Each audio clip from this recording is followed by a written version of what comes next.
কখনো খেয়াল করেছো আইপিএল এর লোগোতে যে ব্যাটসম্যানটি দেখা যায় সেই ব্যাটিং পোজটা আসলে কার? অনেকেই মনে করেন এটি কোনো বিখ্যাত ক্রিকেটারের ছবি থেকে বানানো। কেউ বলেন এটা এবি ডি ভিলিয়ার্স, কেউ বলেন ব্রেন্ডন ম্যাককালাম, আবার কেউ বলেন সচিন তেন্ডুলকর। কিন্তু আসল সত্যটা কি? আজকের ভিডিওতে আমরা জানব আইপিএল লোগোর ব্যাটসম্যান আসলে কার পোজ থেকে তৈরি হয়েছে। আইপিএল শুরু হয় 2008 সালে।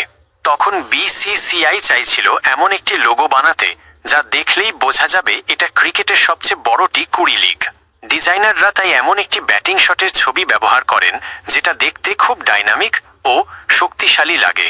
অনেক ক্রিকেট ভক্ত বিশ্বাস করেন যে আইপিএল লোগোর ব্যাটিং পোজটি ব্রেন্ডন ম্যাককালামের বিখ্যাত শট থেকে অনুপ্রাণিত, কারণ আইপিএল এর প্রথম ম্যাচেই তিনি 158 রান করে ইতিহাস তৈরি করেছিলেন।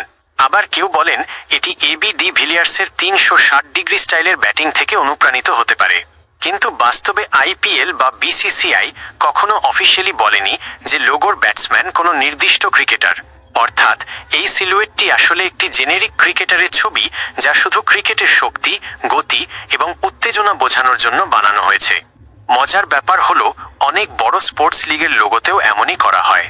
যেমন এনবিএ লোগোতে যে বাস্কেটবল খেলোয়াড়ের ছবি আছে সেটাও অনেকদিন ধরে রহস্য ছিল। ঠিক একইভাবে এমন একটি ব্যাটিং শট ব্যবহার করেছে যাতে পুরো লিগের আগ্রাসী টি20 স্টাইল বোঝানো যায়। তাহলে বন্ধুরা, আইপিএল লোগোর ব্যাটসম্যান কোনো নির্দিষ্ট ক্রিকেটার নন। এটি শুধু একটি স্টাইলাইজড ক্রিকেটার সিলুয়েট যা টি20 ক্রিকেটের উত্তেজনা দেখানোর জন্য তৈরি।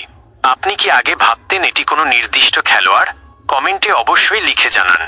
আর এমনই ক্রিকেটের অজানা তথ্য জানতে চাইলে ভিডিওটি লাইক করুন এবং চ্যানেলটি সাবস্ক্রাইব করতে ভুলবেন না।